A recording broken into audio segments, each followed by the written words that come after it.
So camera pans along with the gun, he fires, आणि तिकडे तो घोडा पडला रे. भाई बसलेले असतील कुठेतरी असे, पण कॅमेरा आला की यार that man is completely different. मी अशा अशा लोकेशन्सवर जाऊन शूट केलंय जिथे आपण आयुष्यात विचारही नसेल केलं रे. तर मी जाऊन उभा राहिलो खुर्चीवर आणि धाडकन मागेच पडलो. हेच स्किल म्हणजे आपल्या मराठी मुलींमध्ये पण आहे. But they have to understand somewhere how they present themselves. 10 ते 20,000 झाडं प्रत्येक DOPनी लावली पाहिजे. इतक्या वर्षात आम्ही जनरेटर्स लावून त्याच्यात डिझेल टाकून एवढं पोल्यूट केलंय.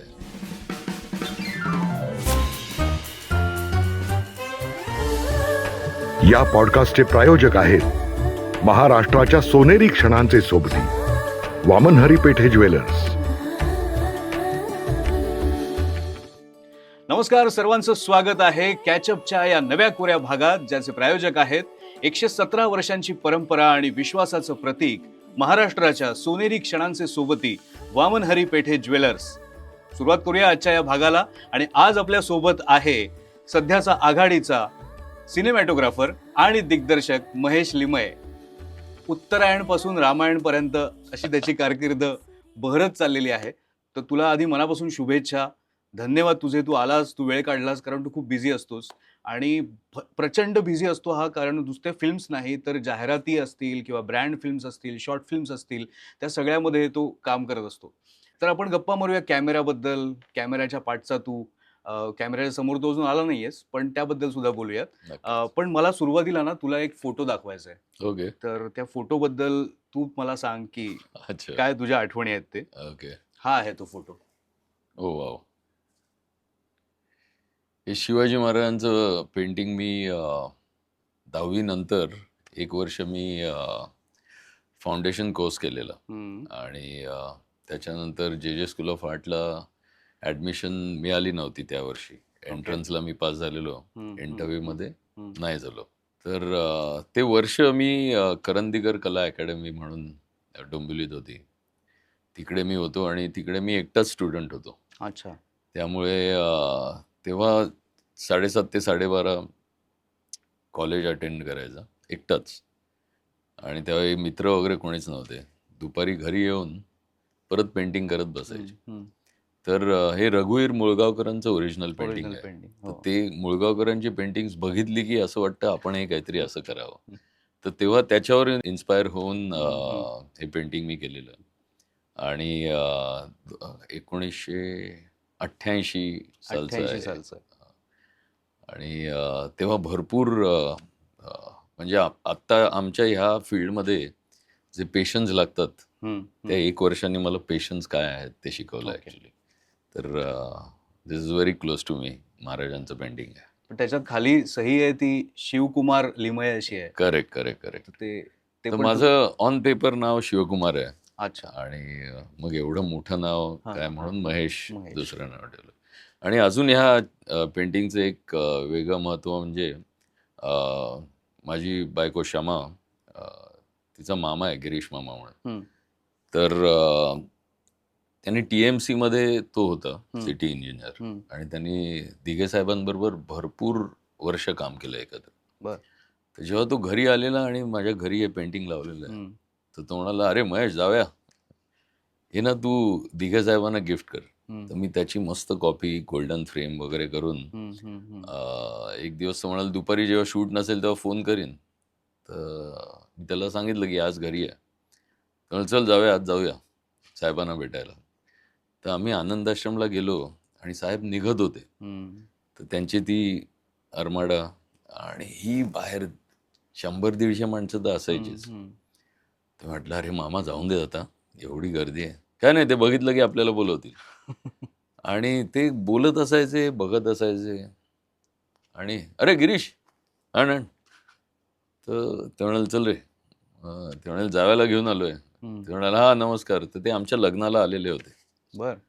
तिथेच त्यांच्या पाया पडलो आणि म्हटलं तुम्हाला काहीतरी एक छान एक भेट आणली आहे. तर अरे वा. गाडीतच त्यांनी ते पेपर उघडला आणि महाराज आहेत म्हटल्यावर, कारण त्यांना माहिती नाही ना, आधी चपला काढल्या आणि डोक्याला फोटो लावला आणि मग आनंदाश्रम मध्ये पाठवला की इथे लावून ठेवा.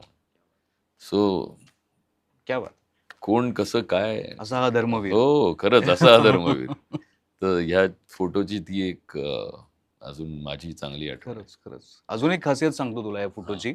हा जो फोटो आता प्रेक्षकांनी सुद्धा बघितला, 2020 साली मला वाटतं अमेरिकेतल्या दिवाळी अंकामध्ये मुखपृष्ठ म्हणून हा correct, photo correct, correct, correct. आलेला आहे. म्हणजे हे पेंटिंग जे आहे ते करेक्ट, करेक्ट. तिथपर्यंत पोहोचलं बघ. म्हणजे होय, होय, होय. डोंबिवलीत तू काढलं होतंस ते बघ ना. अमेरिकेपर्यंत गेलं. माझा भाऊच आहे निरंजन म्हणून, हां. तो अमेरिकेत सेटल आहे. हं, हं, हं. तर त्यांनी ते बघितलेलं होतं. तर त्याचा मला तिकडून फोन आला, की "अरे तुला हे द्यायला आवडेल का?" अरे म्हटलं, "ऑफकोर्स, व्हाय नॉट." त्यानेच मला पाठवला हा फोटो. अच्छा, ओके. Great, amazing. तर असं आहे. तुझी आणखीन एक गोष्ट कदाचित लोकांना माहिती नसेल. तू जे मध्ये होतास, पण 92 साली तू एका नाटकात काम केलं होतंस. हो. इंद्राचं आसन, नारदाची शेंडी. Yes, yes, yes. तर काय होतं डोक्यात त्यावेळेला? म्हणजे की चित्रकला आवडतीये, त्याच्यात करिअर करायचे, पण अभिनय पण, का तू ती हौस म्हणून केलं होतं? तेव्हा काय होतं, कॉलेजला गेलो, फर्स्ट इयरला सौरभ करंदीकर माझा एक खूप चांगला मित्र हं, हं. आणि तो मतकरी सरांबरोबर बालनाट्यात कामं करायचा. आणि जे.जेला गेल्यावर नाटक हे झालंच पाहिजे. हं. आणि तेव्हा आम्ही फर्स्ट, सेकंड, थर्ड इयरला भरपूर कॉम्पिटिशन्स सौरभच डिरेक्ट करायचा ओके. आणि आम्ही बऱ्याच कॉम्पिटिशन्स जिंकलेलो. हं, हं. एकदा तो मला बोलला, की "अरे महेश, तुला मी काकांची ओळख करून देतो. तू ये तिकडे, त्यांचं एक नवीन नाटक चालू होतंय. तर त्यांना जर का आवडला परफॉर्मन्स तर." कारण आम्ही बऱ्याच कॉम्पिटिशन्स जिंकलेलो होतो. त्यामुळे त्याला तो कुठे कॉन्फिडन्स होता, की हा करू शकेल काहीतरी. मग सरांना भेटलो घरी जाऊन काकांना आणि लगेच दुसऱ्या दिवशी तालीम चालू आणि that is how it all started.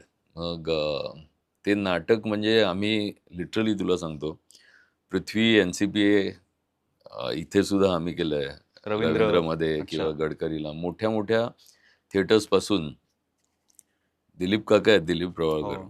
त्यांच्या शारदाश्रमच्या तिकडच्या बिल्डिंगमध्ये त्यांच्या गच्चींमध्ये सुद्धा असे सुद्धा त्याचे प्रयोग प्रयोग केलेत. केलेले आहेत. किंवा माटुंग्याचं आपलं शाळा आहे जुवेनाईल, त्या मुलांकरता सुद्धा केलेत. तर त्याचे असे बरेच प्रयोग झाले जिकडे-तिकडे आणि theatre teachers you a lot. आणि तेव्हा मी जे मतकरी काकांकडून जे काही गोष्टी शिकलोय, की ऑडियन्सना फेस कसं करायचं, यु नो, तुमचं बॉडी लँग्वेज काय पाहिजे. तर त्या अजूनही मी इम्प्लिमेंट करतो Wien I direct, even when I shoot. एखाद्या शॉटमध्ये काही अँगल्स विशिष्ट काय म्हणतात विशिष्ट कोनात पोझिशनमध्ये ते Position. जास्त इम्प्रेसिव्ह असतात. हं, हं, हं. आणि त्या अशा तुम्ही शिकत असता तुमच्या गोष्टी आणि त्याच बेसिक ज्या असतात ना तेच आपण इम्प्लिमेंट करत असतो. क्या बात आहे. तुझा कॉन्फिडन्स पण त्यावेळेला वाढला असेल एकूणच, कारण इतक्या लोकांसमोर सतत परफॉर्म करणं. हो, अगदीच. आणि म्हणजे कॉन्फिडन्स वाढायची एक मजा म्हणजे पृथ्वीला शो होता आणि पृथ्वीचं तुला स्टेज माहिती आहे कसं आहे. त्याच्यात मी ऋषींचं काम करत असतो आणि तो म्हणजे हिलेरियस कॅरेक्टर होतं. हिंदी गाण्यांवर नाचतो बिचतो असं. तर एका आसन ते म्हणून ती खुर्ची तिकडे लावलेली होती आणि ते प्लॅटफॉर्म वर होता आणि त्या एजवरच खुर्ची लावलेली. तर मी जाऊन उभा राहिलो खुर्चीवर आणि धाडकन मागेच पडलो रे. अरे बापरे. पण you know, you shouldn't give up. Correct. ते तसंच हे करून वर येऊन सो तो जो एक कॉन्फिडन्स असतो ना, की एखादी चुकलो तरी आपण यू कम बॅक. हां, so as you rightly sed, confidence भरपूर वाढतो त्याने. बरोबर. पण हे सगळं जे मध्ये असताना सुरू होतं, Correct. स्कूल ऑफ आर्टमध्ये. मला वाटतं शेवटच्या वर्षी तुझं स्पेशलायझेशन फोटोग्राफी करेक्ट, होतं करेक्ट, जे-जेमध्ये. करेक्ट. मग तेव्हा तुझं ठरलं होतं की आपल्याला पुढे जाऊन कॅमेरा बरोबरच खेळायचंय. अरे काय झालं, थर्ड इयर पासून मी म्युझिक व्हिडिओज खूप बघायचो. ओके. तर ते म्युझिक व्हिडिओ बघून I got fascinated with cinematography. आणि लास्ट इयरला परत मतकरी काकांबरोबर काम केल्यामुळे त्यांच्या ओळखीतनंच एक मराठी फिल्म ऑफर झालेली. ती रोल ऑफर झाला. आता I was in a completely confuse state की ॲक्टिंग परस्यू करायची आहे का आपलं हे main passion behind the camera आहे. तर मी घरी आई वडिलांना सगळंच सांगायचो आणि मग बाबांना सांगितलं मी की असं असं आहे. तर तुला जे योग्य वाटते ते तू कर, 2 दिवस विचार कर आणि मग सरांना सांग मतकरी सरांना. सो ते ट्रेनमधून येता जाता म्हटलं यार ही पॅशन आहे, ॲक्टिंग काय नंतरही करता येईल, पण हे आत्ता मी सोडलं तर परत पकडता नाही येणार. मग त्यावेळी मग मी ॲक्टिंगचं डोक्यातलं भूत जरा बाजूला काढून आय फॉलोड माय पॅशन. पण हे मला खरंच माहित नव्हतं की तू ऍक्टिंगचा एवढा विचार केला होतास. मला असं वाटलं की ते एक नाटक हौस म्हणून झालं, पण तुझा नाही नंतर अरे, पण असा कॉलेजमध्ये सुद्धा एवढा टाइमपास करायचो आणि कॉलेजमधल्या नाटकांमध्ये कामं करायचो. तर त्यामुळे तो एक चस्का किडा लागला असतो होता. रे, हा, हां, एक की चस्का बाबा लागला नाही होता ये की करना चाहिए. करणं आहे. दिस इज बरं, आवाज तुझा इतका चांगला आहे, भरदार दमदार असा हो. आवाज आहे. त्यामुळे त्याचाही तू वापर अजून केलेला नाहीयेस किंवा अजून कोणी करून घेतलेलं नाहीये. नाही, पण बरेच जण हा. विचारतात की व्हॉइस ओव्हर करायला आवडेल का? किंवा माझी एक मैत्रीण आहे, शिरोमिता म्हणून. तर ती आता जी ऑडिओ बुक्स निघाली, हो हो. So she works there. तर तिने मला तेव्हाच सांगितलेलं, कुठलं इंटरेस्टिंग बुक आलं तर मी तुला सांगेन. अँड तेव्हा जरा शूटिंगमधनं वेळ काढ. बट ते काय अजून झालं अजून नाही. झालेलं नाहीये. Yeah.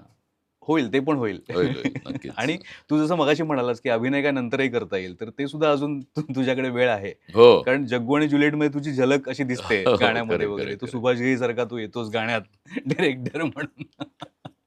पण अर्थात तू जे मधनं जेव्हा बाहेर पडलास, जसं तू सांगितलंस की म्युझिक व्हिडिओज आहेत आणि तेव्हा MTV, व्ही चॅनल सगळं ते युग होतं.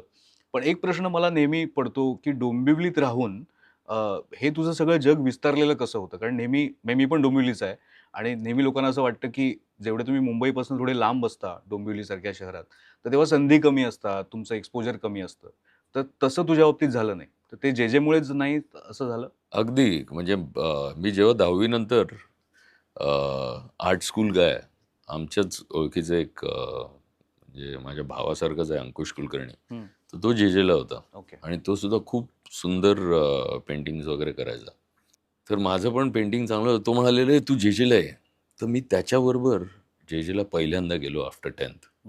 आणि ती वास्तू बघून ना, की जर का शिकायचं असेल तर ह्या वास्तूत शिकायला पाहिजे.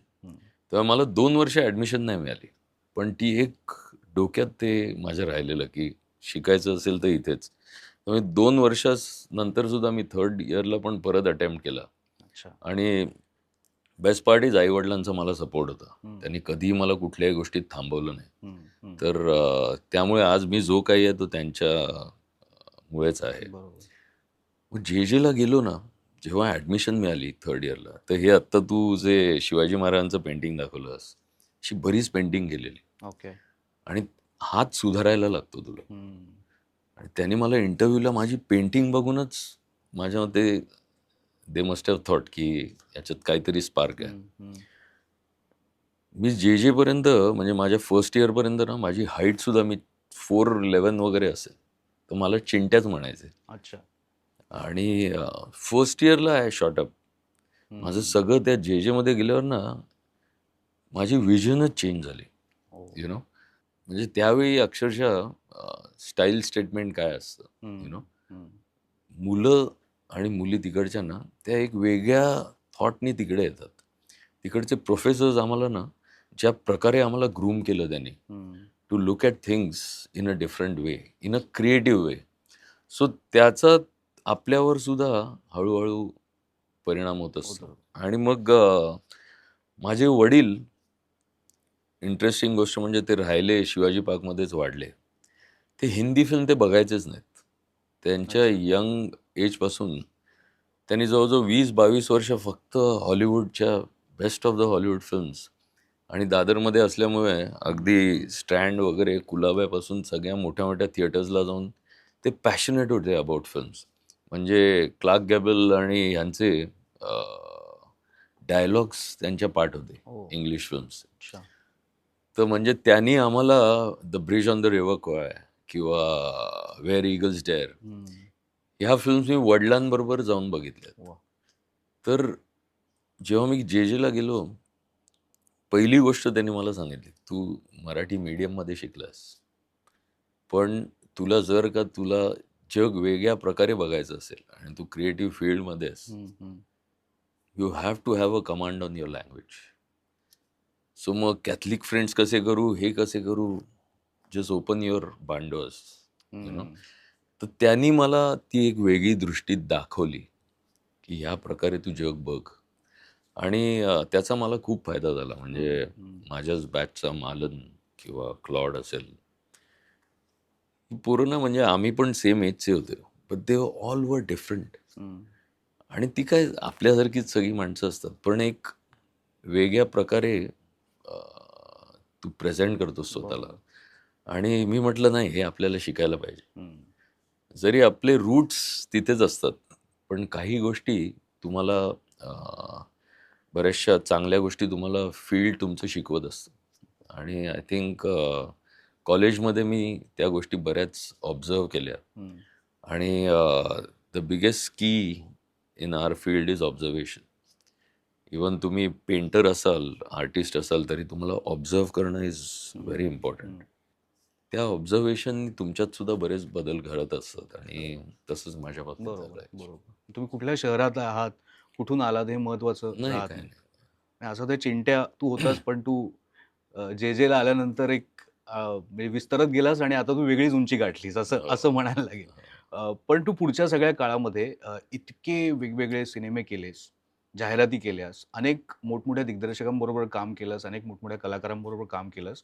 पण सगळ्यात महत्त्वाचं जे होतं ते तुझं टूल, तुझा कॅमेरा. Right. तो सतत बदलत होता, टेक्निक बदलत होतं. लोकांची सिनेमा बघण्याची सवय बदलते. सगळंच सतत बदलत जातंय. हे बदल तू कसे म्हणजे ते कसे स्वीकारलेस म्हण, तू कसं स्वतःला अपडेट केलंस आणि त्याच्यामुळेच की काय तू टिकून राहिलास का? असं असं म्हणता येईल? आय एम शुअर, कारण आता 32 वर्ष झाली या इंडस्ट्रीत. सी आपल्यावर जे संस्कार होत असतात, आमच्या घरी देवाचं वगैरे खूप आई-वडील त्याच्यातच कंटिन्यूअस असतात. वडील नाही आहेत आता, पण आईसुद्धा आध्यात्मिक ह्याच्यात खूप आहे. कृष्णाचं पण आमच्या इथे केंद्र असतं आणि त्याचा जो संदेश आहे, त्याच्यात नेहमी कृष्ण सांगतो, की तुम्ही काळाप्रमाणे बदललं पाहिजे. तीच एक गोष्ट आहे जी मला अजूनही इंडस्ट्रीमध्ये त्या विगरनीच मी काम करतो अजूनही. पण तुम्हाला बदल हा तुमच्यातही केलाच पाहिजे. कारण ती काळाची डिमांड असते. तर मी जेव्हा चालू केलं तेव्हा पण डिजिटल डीजी बीटा वगैरे ते कॅमेराज होते. त्याच्यावर आम्ही ॲड्स करायचो. मग परत film got into advertising. So everybody started shooting on film. आणि कॉलेजमध्ये असताना आम्ही फिल्मवरच शूट करायचो. फिल्म सो म्हणजे रिळं रिअल जी हां. असायची त्याच्यावरती. तर मग त्याच्याकरता आता लाईट रीड करायला एक्सपोजर मीटर असतं. ते कॉलेजमध्येच एक्सपोजर मीटर होतं माझ्याकडे. अच्छा. कारण स्टिल्स करायचे या आणि मी फोटोग्राफी माझं इलेक्टिव्ह असल्यामुळं लाईट्स घेतलेले, कॅमेरा घेतलेला. तर जेव्हा फिल्म कॅमेरावर ॲड्स व्हायला लागल्या, तर माझ्याकडे माझं मीटर होतं, एक्सपोजर मीटर. तर फिल्म कॅमेरावर शूट करणं म्हणजे it was precision to the fullest तिथे लागतं. अच्छा. कारण तू असं नाही की बाबा ह्या लाईटचं रीडिंग एवढं आहे, तू 2-3 स्टॉप अंडर ओव्हर करा, एक्सपेरिमेंट करा. ते नंतर केलं. When I got command on the medium, experiment मी खूप करत गेलो आणि त्या एक्सपेरिमेंटमुळेच मी आज आहे या इंडस्ट्रीत, असं मला बरेच वेळा वाटतं. पण टू अंडरस्टँड द बेसिक्स आणि टू इम्प्लिमेंट दोज बेसिक्स, ते शिकणं खूप गरजेचं होतं. मी आत्ताही माझ्या टीमना सांगतो की फोनवर आणि याच्यावर, बिकॉज आता तुझा अर्धा वेळ लिटरली फोनवर जातो. तू फोनवर बघत असशील बऱ्याच गोष्टी, पण ऑन सेट ऑब्झर्वेशन ना इज व्हेरी इम्पॉर्टंट. आणि ते मी ना लिटरली तुला सांगतो, म्हणजे आम्ही 7च्या शिफ्टला 6:30-6ला वगैरे अजूनही मी फ्लोअरवर असतो. अच्छा. On shooting floor. आणि तेव्हा म्हणजे डोंबिवलीला राहायचो, मड आयलंडला शूट असायचं. तर ट्रॅव्हल तेव्हा तर आत्ता तर भरपूर कम्यूट करायला बऱ्याच गोष्टी आहेत. सकाळची लवकरची ट्रेन पकडून दादर, मग अंधेरी, मग जेट्टीने मडला जा, तिकडनं बसने जा, पैसे नसायचे. 2.5-2.5, 3-3 तास लागायचे पोचायला. तर तेवढं आधी 4-4:30ला निघा 7च्या शिफ्टला पोचायला. आणि तिकडे जाऊन बाबा मी ट्रॅव्हल करून आलोय, आता दमलोय. तर मी लिटरली, एक तर मी लेफ्टी होतो. म्हणजे मी क्रिकेट आणि हे सगळं लेफ्टी. तर कॅमेरा ऑपरेट करायचा तर right hand, which was my weakest hand. तर मग लंच ब्रेकमध्ये 2-5 मिनिटात काहीतरी खा आणि त्या कॅमेरा अटेंडंटला जाऊन पटवायचं की बाबा मला ऑपरेट करायला दे. तर ह्या गोष्टी मी खूप केल्या की तिथे ना 1 सेकंड सुद्धा मी वेस्ट नाही करायचो. आणि ते मला कुठेतरी ना, you put me into the most difficult of the situations, I have seen those kind of difficult situations. आणि तेव्हा आम्हाला माहिती की कसं याच्यातनं आपण चांगल्या प्रकारे बाहेर येऊ शकतो. आय थिंक त्याच गोष्टी असतील ज्या मला अजूनही इंडस्ट्रीत चांगल्या फिल्म्स करायला मिळतात. पण म्हणजे तेच आहे, की कॅमेरा कुठले नवीन येत आहेत, कुठलं टेक्निक नवीन येतंय, त्याचा अभ्यास करा. ते नवीन सेटिंग बदलतात काय-काय वेळेला. म्हणजे आता मला त्याचे जास्त डिटेल्स माहिती नाहीत. तर मग पण फिल्म नंतर मग डिजिटल परत आता 2007-08 पासून हं, डिजिटल बूम चालू झाली. हं. आणि पहिल्या माझ्या सगळ्या फिल्मवर होत्या. मग 2011-12 पासून म्हणजे माझी पहिली digitally short film is Balgandharva. Okay. आणि नितीन देसाई. तो ना खूप फॉरवर्ड थिंकर होता, हं. विजनरी होता. म्हणूनच त्यांनी एवढा एनडी सारखा खरंय. मोठा स्टुडिओ उभारू हं. शकला तो. तर त्यांनी रेड कॅमेराज घेऊन ठेवलेले अच्छा. आधीच. हं. आणि जेव्हा बालगंधर्व बऱ्याच म्हणजे आम्ही लीलावती जे हॉस्पिटल आहे, त्याच्याकरता आम्ही एक कॉर्पोरेट फिल्म केलेली. ती नितीननी प्रोड्यूस केलेली. तर तेव्हापासून त्यांनी काम बघितलंय आणि मी फॉरेन डी-ओ-पीज बरोबर बरंच काम केलं ॲज अन असिस्टंट. ओके. तर तेव्हा मोठ्या-मोठ्या ॲड्स असायच्या, तेव्हा नितीनच सगळे सेट्स लावायचा. हं, हं, हं. तर त्यांनी मला he seen me grow in the industry. हं. आणि तो आर्टिस्टच होता. हाडा माझा तो आर्टिस्ट. त्यामुळे तो एखाद्या कलाकाराचं ओळख असणं ना, ती त्याला पारख चांगली होती.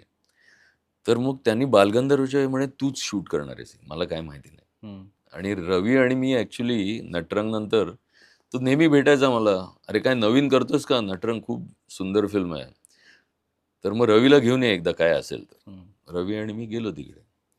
तेव्हा त्यांनी सांगितलं, "आमच्याकडे एक स्टोरी होती."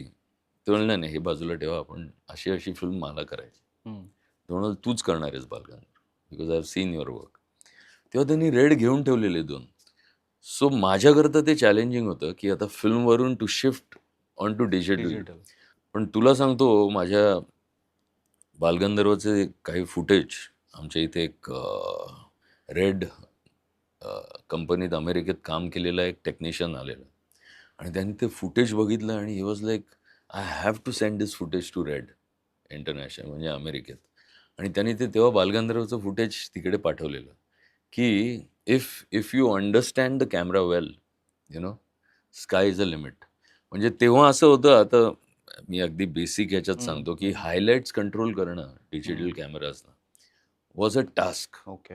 आणि ब्लॅक्समध्ये डिटेल, कारण हं. फिल्म आता आपण तुझ्या शॅडोमधली मला डिटेल फिल्मवर मिळायचे. हां. पण ते डिजिटल कॅमेरा जेव्हा चालू झाले, ते ब्लॅकचे डिटेल मिळायचे नाहीत किंवा हायलाइट्स खूप क्लिप व्हायचे. म्हणजे आता हा हायलाइट आहे मागचा, तो एकदम व्हाईट ब्लीच आउट होऊन जायचा. मग फिल्मवर शूट करताना you have such a big range. 6-7 स्टॉपची रेंज असते तुला. हं. आणि ते नाही तिथे. पण मग म्हटलं, if I have to counter this, how will I shoot? हं. Is that the sun angle? If I shoot the whole thing in correct sun angle, I can easily manage to get the highlight details as well as if I give some fill light, मला ते black मधले details सुद्धा मिळते. हं. So Balgandharva मध्ये हे भरपूर experiments केले. आणि त्या फिल्मला मला ऑलमोस्ट सगळी अवॉर्ड्स मिळाली. हो. त्या फिल्मला नॅशनल अवॉर्ड्स 3 आहेत. मेकअप, कॉस्ट्युम्स आणि आनंद भाटेला. तर तेव्हा आपले Vikram Gaikwad, one of the best म्हणजे मेकअप आर्टिस्ट मेकअप होते. आर्टिस्ट, त्यांच्यासारखा हातच अजून झाला नाही. खरंय. विकी दादानी आम्हाला स्टेट अवॉर्ड पण मिळाली. आणि तेव्हा गव्हर्नमेंट ऑफ महाराष्ट्र सह्याद्रीमध्ये नॅशनल आणि स्टेट अवॉर्ड विनर्सना फेलिसिटेट करायचं तिकडे. तर तेव्हा आम्ही बाहेर वेटिंगमध्ये उभे होतो आणि कोणीतरी परत त्याने येऊन, "अरे congrats for eight another national." तेव्हा विकी दादा, तेव्हा सगळ्यांना मी त्यांना विकी दादाच बोलायचो. तर तेव्हा सगळ्यांसमोर त्यांनी सांगितलेलं, "अरे आमचं नॅशनल ना आम्हाला ह्या माणसामुळे मिळालंय" म्हणे, की खरं ह्याला पण मिळालं पाहिजे होतं. पण हं. म्हटलं, "अरे बाबा, तुमची कामं सुद्धा चांगल्या प्रकारे दाखवणं, दॅट इज माय रिस्पॉन्सिबिलिटी." हं. हं. आणि आय थिंक ती एक चांगली तुमच्या पाठीवर एक थाप असते मोठ्या शाबासकीच होती एक. माणसांची. Yeah. खरंच आहे. 2 मोठ्या माणसांबद्दल सांगितलंस. नितीन देसाई आणि हो, विक्रम हो, गायकवाड हो, आणि दोघेही आज हो, आपल्यात नाहीयेत. हो. अ, पण आता हे फिल्म कॅमेरा आणि डिजिटल कॅमेरा आता नोलान सारखा डिरेक्टर जो आहे की तो फिल्म कॅमेऱ्यावर शूट करतो किंवा आता तो आयमॅक्स कॅमेऱ्यावर शूट Yeah. करतो, तुला जर असा चॉईस दिला तर तुझी पसंती कशाला असेल? See digital has also taken over film. Hmm. आणि आता तू बघशील तर इट्स अ रेव्होल्युशन ज्या प्रकारे ते पुढे गेलेत. पण just to go back and enjoy the film I would love to shoot on film. Film. Okay. पण आता काय आपल्या इथे आता मोठ्या हॉलिवूड फिल्मचं कसं असतं की ते रिवाईव्ह करतात एखादी टेक्नॉलॉजी की मग त्यांनी लॅब चालू केली just to process the film. आणि तू बघशील तर digital medium is I find it more eco friendly. Okay. कारण फिल्मला प्रोसेस करायला एवढी chemicals, the water, so much has been used. So कुठेतरी असं वाटतं की सी मला नेहमी असं सांगत असतो की ॲटलिस्ट 10 ते 20,000 झाडं प्रत्येक DOPनी लावली पाहिजेत. कारण इतक्या वर्षात आम्ही जनरेटर्स लावून त्याच्यात डिझेल टाकून एवढं पोल्यूट केलं आहे. ऑफकोर्स आम्हाला ती फ्रेम आणि ह्याच्याकरता पण आपल्या एन्व्हायरमेंटचा आपण खूप वाट लावतो त्यांनी. तर असं मला नेहमी वाटतं कुठेही कोणालाही हेल्प हवी असेल तर मग मी ती करतो जाऊन की बाबा झाडं लावा. वी हॅव टू म्हणजे म्हणून मला ते इको फ्रेंडली असल्यामुळे कधी कधी असं वाटतं की हा चेंज ओव्हर झाला तो that was important actually. Okay. पण येस फिल्मवर शूट करायला आवडेल. तू मगाशी वडिलांच्या हॉलिवूड सिनेमांच्या आवडीबद्दल सांगितलंस. तुझ्यावरती हॉलिवूड सिनेमांचा प्रभाव कॅमेऱ्याचा विचार केला पण तो कशा प्रकारे पडला? काही उदाहरणं तू सांगू शकशील का अशी? खूप म्हणजे मी बघितलेल्या तेव्हाच्या फिल्म्स की तेव्हाच्या वॉर फ्लिक्स काय शूट करायचे ते. आणि त्याच्यानंतर मला अजूनही आठवत आहे की म्हणजे बच्चनचे आपण लहानपणीपासून सगळेच फॅन होतो. बिग बी म्हटलं की बॅक टू बॅक फिल्म्स येत होत्या आणि तेव्हा आम्ही शाळेत होतो आणि शोले चित्रपट आम्ही सगळे जाऊन बघितलेलं. अच्छा.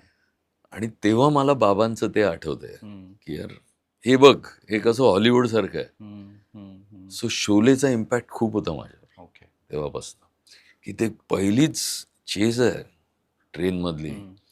आणि आता तेव्हा तर लहानपणी आपण ते असे बघितलेले आहेत रे ते पिक्चर ती चेज आणि ते. पण when I got into the industry आणि परत मी जेव्हा शोले बघायला लागलो तेव्हा टायमिंग रे की तुझ्या मागे कॅमेरा आहे यु नो. बच्चन आणि धर्मेंद्र पाजी ते ना ट्रॅक करतायत. So now the camera is on the train moving train. There are horses chasing. So camera pans along with the gun. He fires आणि तिकडे तो घोडा पडला रे. घोड्यावरून माणूस पडला. So that kind of timing was insane in 70s early 70s. 50 वर्षापूर्वी रे. सो ते म्हणजे आपल्या फिल्म्समध्ये बघशील तर Sholay is one of the cult that time. पण तुला सांगतो की मी जेव्हा फॉरेन DOPs बरोबर बरंच काम केलं 99 to 2003. अच्छा. आणि ॲडव्हर्टायझिंगमध्येच इंडियामध्ये आणि बाहेर सुद्धा. तर राजा सय्यद बरोबर मी इकडे माझं करिअर सुरुवात केलं आणि 7 वर्ष मी राजाबरोबर काम केलं. आणि राजाकडनं बऱ्याच गोष्टी मला शिकायला मिळाल्या की सॉफ्ट लाईट कसा वापरायचा. कारण आम्ही खूप ब्युटी फिल्म्स खूप करायचो. तर मग स्किन कुठल्या टेम्परेचर कुठल्या लाईटने स्किन तुझी जास्त ग्लो दिसेल ह्या गोष्टी मी राजाकडनं खूप शिकलो. पण ह्या फॉरेन DPs कडनं ना एक वेगळ्या दृष्टीने तू बघायला शिकतोस. ओके. कारण ते त्याच फिल्म्स ना ते वेगळ्या प्रकारे शूट करायचे रे. तर ती दृष्टी म्हटलं यार याच्यात काहीतरी डिफरन्स आहे. काही जण एकदम सिम्प्लिफाईड वे म्हणजे आपण बऱ्याच गोष्टी वी मेक इट कॉम्प्लेक्स पण ते खूप इम्प्लिमेंट बेसिक्स करून एवढ्या अमेझिंग व्हिज्युअल्स बनवायचे. सो ते माझ्याकरता शिकण्यासारखं होतं. आणि म्हणजे ग्रॅम रॉस म्हणून एक DP होता. तो हँडहेल्ड करायचा रे. आणि इवन फास्ट ट्रॅकवर तो कॅमेरा एवढा फास्ट ऑपरेट करायचा. तर बॉडी बॅलन्स काय आहे तुझं. तर हे सगळं मी त्यांच्याकडनं शिकलो. आणि तेव्हा मला जेव्हा काय म्हणतात मॅकॅनस गोल्ड असेल किंवा ब्रिज ऑन द रिव्हर क्वाय असेल किंवा वेअर ईगल्स डेअर असेल ह्या फिल्म बघतो तेव्हा ते मी कनेक्ट करायचो यार त्यावेळी त्या लोकांनी कसं शूट केलं असेल. मग अमेरिकन सिनेमॅटोग्राफर म्हणून एक मॅगझिन दर महिन्याला येतं. ओके. तर ते मी 94 पासून आता माझ्या घरी एक 350-400 मॅगझिन्स असतील ते. बापरे. अनेक वर्ष मी ते सबस्क्राईब केलं. तर मग त्याच्यात त्या महिन्यातल्या बेस्ट फिल्म फीचर्ड असायच्या आणि मग DOPचे इंटरव्ह्यूज असायचे. मग त्यांनी कुठल्या टाईपचे लाईट्स वापरलेत, त्यांनी कलर बॅलन्स कसा चेंज केला.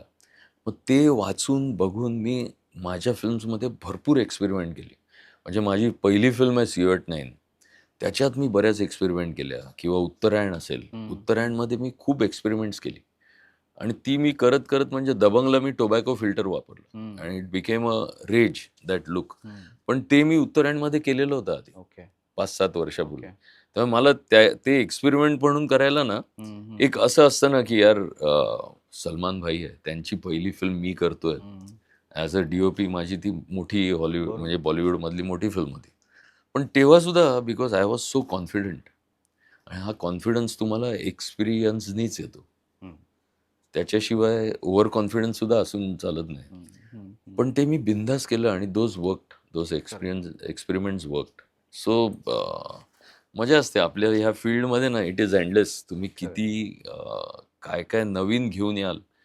आणि industry is always is welcoming for experiments. खरं आहे. तू तर सलमानचा विषय काढलास म्हणून सलमान आणि एकंदर सलमानची फॅमिली ह्याच्याबरोबर तुझं बॉन्डिंग कसं होत गेलं?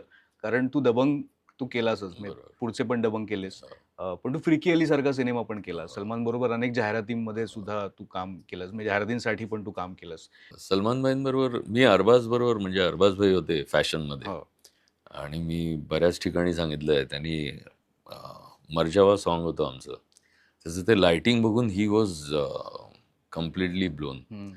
आणि आय वॉज शूटिंग बॅकस्टेज. मधुर आणि आम्ही हर्ष छायाचे सीन्स करत होतो. तर ही वॉकड इन आणि मला तो आमचा एक प्रोडक्शन मधला एक हे होता, अरे अरबाज भाई को मिलना है. सो आय वॉज लाईक, मधुरला सांगितलं मी, क्या लाइटिंग क्या यार boss, whenever I do my first film I am going to take you as a DP. I was like okay. त्याच्यानंतर आम्ही पिक्सन म्हणून एक स्टुडिओ होता, तिकडे मी माझ्या मोस्टली सगळ्या फिल्म तिथे ग्रेड करायचो. सॅम पंडित, समीर पंडित म्हणून कलरिस्ट आहे, त्याच्याबरोबर गोल्ड जिम तिथेच होती. तर सलमान भाई, बरेचसे ॲक्टर्स तिथे जिमला यायचे. 4th फ्लोअरला जिम, 6th आमचा studio. So I bumped in to Arbaaz bhai and he had come for the gym. Workout करायला आलेले. Bro I am gonna start a film soon, so I am gonna call you. I said ya okay.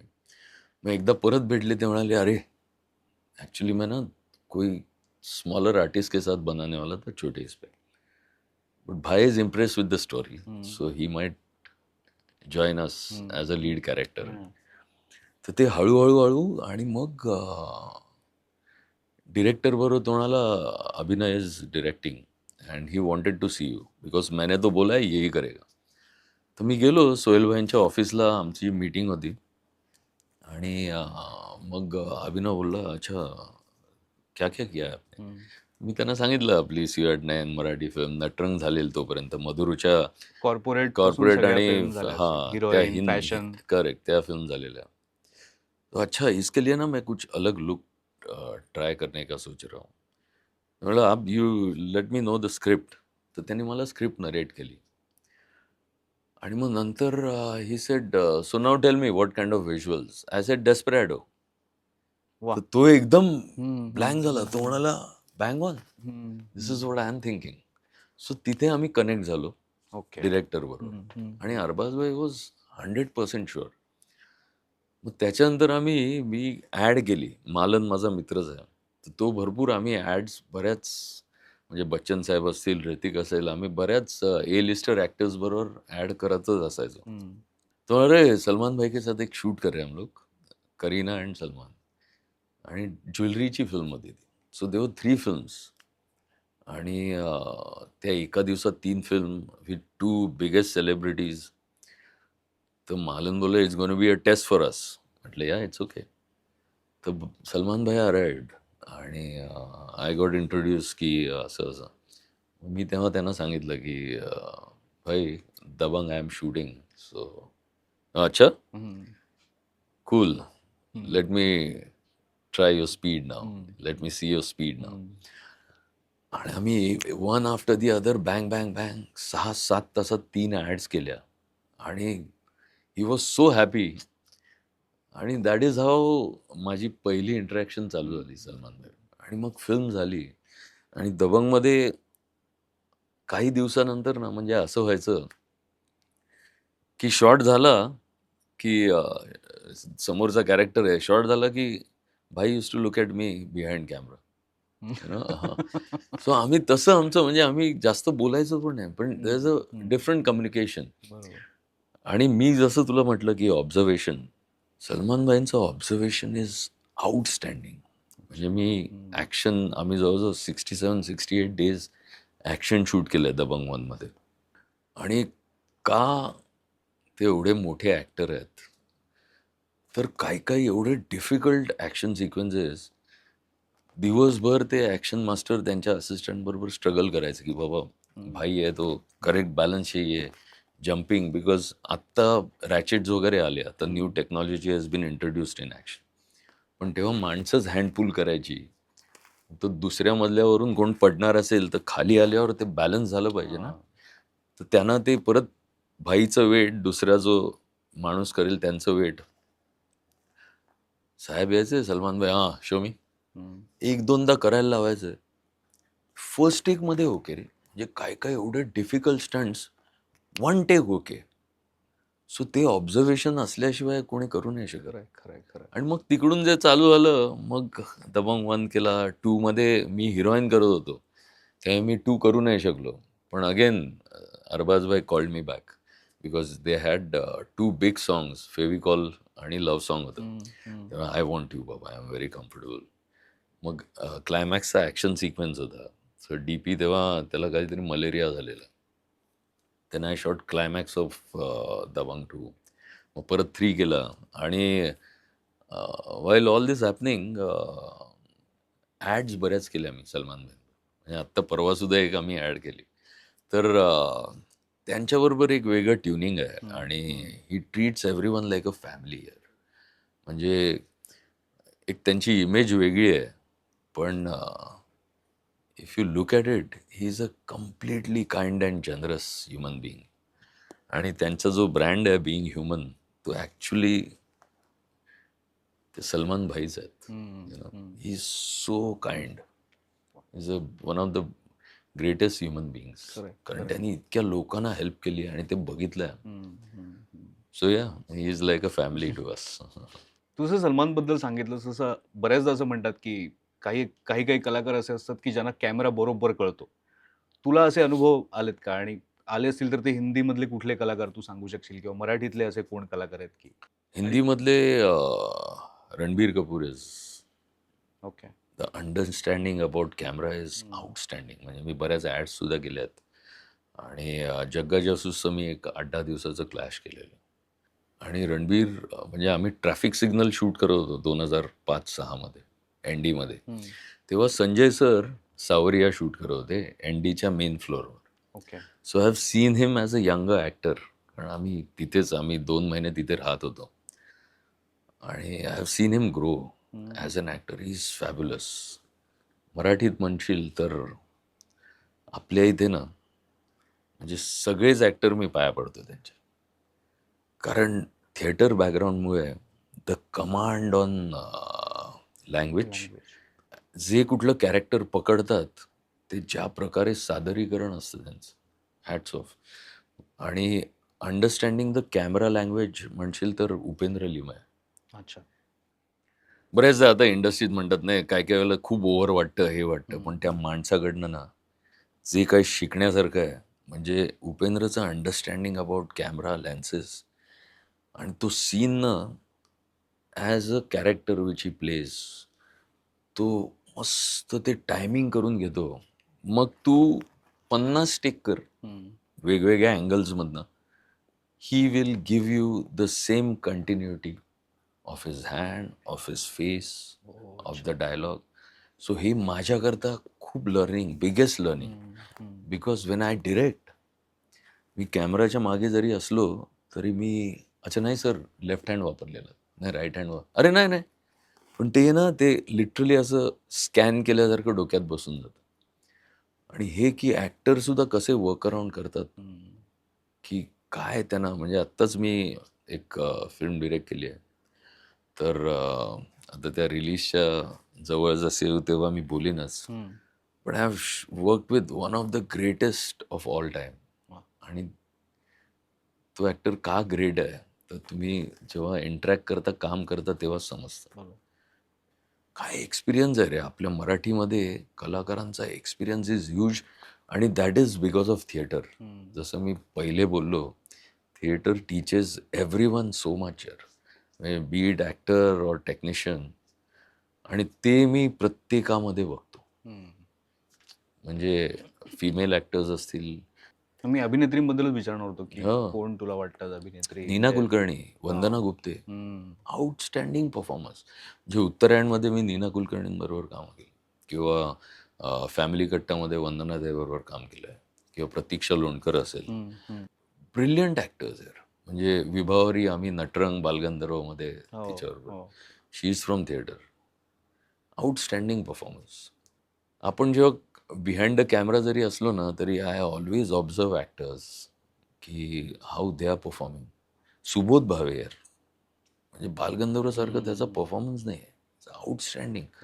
आणि तो त्यांनी स्वतःला वाहून घेतलेलं रे त्या role करता. म्हणजे तो आम्ही टाइमपास करत असायचो बरेच वेळा सेटवर पण जेव्हा कॅमेरा ऑन आणि तो बालगंधर्वांच्या ह्याच्यात जायचा ना, he was a different person. So he personality change असतं ना, ते मी भरपूर ऑब्झर्व करतो. आणि तसंच फ्रिकी अलीमध्ये यार नवाजभाई बसलेले असतील कुठेतरी असे ते त्यांच्या वर्ल्डमध्ये असतात. पण कॅमेरा आला की यार that man is completely different. K Menon corporate, what a performer is यार. तसंच आता माझं म्हणजे काय म्हणतात, एक माझं ड्रीम होतं की संजय लीला बन्साली सरांबरोबर काम करायचं. आणि I got so many chances. तसंच Ranveer Singh, what a performer यार इज. म्हणजे जसं रणबीर कपूर आहे तसंच रणवीर सिंग यार. लाईक टू डिफरंट पोल्स आहेत ते. पण प्रत्येकाकडनं शिकण्यासारखं आहे. म्हणजे आम्ही पद्मावतचं ॲक्शन करत होतो. खिलजी म्हणून तो त्याचं म्युझिक सिस्टम घेऊन यायचा आणि आधी फुटबॉल खेळायचो आम्ही अर्धा तास. Because he used to get into that blood rush. आणि मग तो ॲक्शन करायचा रे. तर हे शिकण्यासारखं आहे की बाबा तो म्युझिक वेगळी वेगळी इंटरनॅशनल किंवा त्याला हवी बॉइलिंग ब्लड आणि एनर्जी करतात ते म्युझिक ऐकायचा तो. आणि संजय सर सुद्धा जेव्हा आम्ही शूट करतो, म्हणजे हिरामंडी शूट करत असतो, तेव्हा music plays such a important role. तर ते काही काही वेळेला क्लासिकल म्युझिक चालू असायचं की ते एन्व्हायरमेंट चेंजेस आहे अकॉर्डिंग टू दॅट. तर तसं मी रणवीर सिंगचं बघितलं. सो हे सगळं आपण जे ऑब्झर्व करतो ना, आणि तेव्हा Wien I direct I can implement those smaller things and it works like wonders.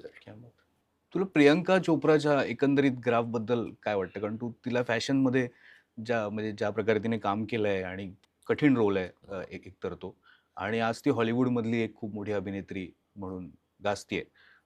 तर हा म्हणजे तुझ्या मनात काय येतं जेव्हा तू आज तिचा हॉलिवूडचा एखादा सिनेमा बघतोस किंवा तिची मुलाखत बघतोस हॉलिवूडमधली तेव्हा? अरे अमेझिंग. म्हणजे मी फॅशन केला, त्याच्या आधी ॲड्स पण केलेल्या, त्याच्यानंतर सुद्धा ॲड केल्या. आणि मग बाजीराव मस्तानीमध्ये आम्ही भेटायचो कारण मी ॲक्शन केलं त्याचं. तिचं नॅशनल अवॉर्ड तिला मिळेल हे तिचं परफॉर्मन्स जेव्हा आम्ही, इफ यू सी फॅशन, तिचं 5 स्टेजेसमध्ये तिचं कॅरेक्टर मूव्ज इन. तर त्या 5 स्टेजेस म्हणजे of course so many times your director matters a lot. आणि ती डिरेक्टर्स ॲक्टर आहे मला वाटतं. कारण बरेच वेळा मधुर तिला कन्व्हिन्स करायचं, don't worry leave it on us, we will take care of everything. पण तो कॉन्फिडन्स जेव्हा डिरेक्टर देतो ना, तेव्हा ॲक्टर काय परफॉर्म करू शकतो. आणि फॅशनमध्ये तिचं काय काम आहे यार. म्हणजे आम्ही टेस्ट शूट एक केलं तिच्याबरोबर, लुक टेस्ट केलेली. आणि ते मी ब्लॅक अँड व्हाईट कलर अशा वेगवेगळ्या तेव्हा पण फिल्मवर शूट केलेलं आम्ही. आणि ते मी घरीच एडिट केलेलं. म्हणजे जयंत जठार आपला एडिटर मित्रच आहे. तर मी त्याला सारखा फोन करायचो, "अरे हे मला कसं वापरायचं सांग," असं तसं. आणि फॅशनचं मी तिचं टेस्ट शूट केलेलं आणि ॲड लॅब्स जेव्हा होती फिल्म सिटीत, तेव्हा आम्ही बाकायदा म्हणजे टेस्ट शूट करायचो, त्याचं प्रिंट मारायचो आणि पीसी वगैरे ते बघायला आलेली लुक टेस्ट. सो ॲक्टर्स म्हणजे काय केवढी कमिटमेंट होती तेव्हा त्यावेळी, की बाबा लुक टेस्ट काय? मग ते मोठ्या स्क्रीनवर बघा की कसं दिसतोय. शी वॉज क्वाईट इम्प्रेस्ड. फक्त तिला काही गोष्टी की माझं म्हणे ह्या लाईन्स वगैरे हाऊ यू गोनो रिटेन दोज लाईन्स तर म्हटलं यू डोंट वरी. आता जेव्हा आम्ही शूट करतो ना, आमचं बॅकबोन इज आर कलरिस्ट. तो सॅम पंडित माझा कलरिस्ट होता, आता आशीर्वाद हडकर म्हणून. तर त्याच्याबरोबर ग्रेडिंगला बसताना सुद्धा ते मशीन काय करू शकतं, त्याची पॉवर जर का मला माहिती आहे ना, then if I get the best on film, I know I can juice it out and make the most of it. तो फॅशनमध्ये पण मी एवढी एक्सपेरिमेंट केली आणि of course it is all coming together. The director, your experiments, actors performance. फॅशनला त्या दोघींनाही, कंगना आणि पीसी या दोघींनाही नॅशनल अवॉर्ड आहेत. आणि जेव्हा मी 2016 मध्ये सेकंड टाइम अमेरिकेत गेलो, BMMला गेलेलो आणि LA मध्ये सगळीकडे literally LA was painted of Priyanka Chopra's hoardings. आणि आय फेल्ट प्राऊड यार, की यार ही आपल्या बॉलिवूडमधली एक ॲक्टर जिला मी बघितलंय काम करताना. आणि नाव she is reach that scale. आणि ते आता 10 वर्ष झाली त्या गोष्टीला. नाव she is one of the biggest Hollywood celebrity आणि ब्रँड. पण तिला मी लिटरली बघितलंय how she grew up even in the industry as an actor, as a performer and as a brand. आणि हेच स्किल म्हणजे आपल्या मराठी मुलींमध्ये पण आहे. But they have to understand somewhere how they present themselves. आणि ह्या ॲक्टर्स बरोबर कामं केल्यामुळे ना, आपण जवळून बघत असतो, ऑब्झर्व करत असतो, ज्या एका वेगळ्या कॉन्फिडन्समध्ये असतात त्या आणि ज्या प्रकारे ते प्रेझेंट करतात ना, विच मेक्स अदर्स थिंक की नाही यार इसमें है कुछ. तू संजय लीला भन्साळी यांच्याबरोबर पण आता सांगितलं तसं बाजीराव मस्तानी आणि पद्मावतसाठी मला वाटतं तू ॲक्शन सिक्वेन्स केलेस. आणि हिरामंडी सारखी एक सिरीज, मला वाटतं तुझी पहिली सिरीज होती, वेब सिरीज म्हणून तुझं पहिलं प्रोजेक्ट होतं आणि ते पण संजय लीला भन्साळी यांच्याबरोबर. तो सगळा एक्सपिरियन्स कसा होता, म्हणजे थोडक्यात तुला सांगता आलं तर? की 99 मध्ये राजा आणि संजय सर देव बॅचमेट्स FTI. अच्छा. तर 99 मध्ये राजानी मला एकदा फोन केला, अरे संजय के साथ एक हम लोग वर्कशॉप करेंगे FTI में. म्हटलं जाऊया. तर ते तुला सांगतो ना, 99 पासून तेव्हा मी असिस्टंट होतो आणि तेव्हा मी त्यांना काम करताना बघितलेलं. आणि 2च फिल्म रिलीज झालेल्या, हम दिल दे चुके सनम रिलीज झालेली आणि खामोशी होती. परिंदाची त्यांनी गाणी शूट केलेली. म्हटलं जेव्हा इंडिपेंडंट होईन ना, एक चान्स या माणसाबरोबर देवानी दिला पाहिजे आपल्याला काम करायचं. कारण तेव्हापासून मी त्यांची पॅशन बघितली आहे. आणि हिरोईन माझं शूटिंग चालू असताना मला सरांनी बोलवलेलं या फिल्म करता, रामलीला करता. पण ते माझ्या हिरोईनच्या डेट्स कंप्लीट झालेली नव्हती आणि मी सरांना म्हटलं, सर असं मी ही मोठी फिल्म आहे म्हणून ती फिल्म सोडू नाही शकत. तर मग ते मला त्यांनी बाजीराव मस्तानीच्या ॲक्शन करता बोलवलं. मग ते केले मी. त्याच्यानंतर पद्मावतची ॲक्शन केली आणि as you rightly said Heeramandi. So त्यांच्याबरोबर मला गाणं करायचं होतं आणि ते हिरामंडीमध्ये मी सकलबनं गाणं ते त्यांच्याबरोबर शूट केलं. आणि त्यांच्याबरोबर काम करणं ना, म्हणजे एक वेगळा एक्सपिरियन्स आहे यार. त्यांच्यासारखी पॅशन मी कोणाच्यात बघितली नाही.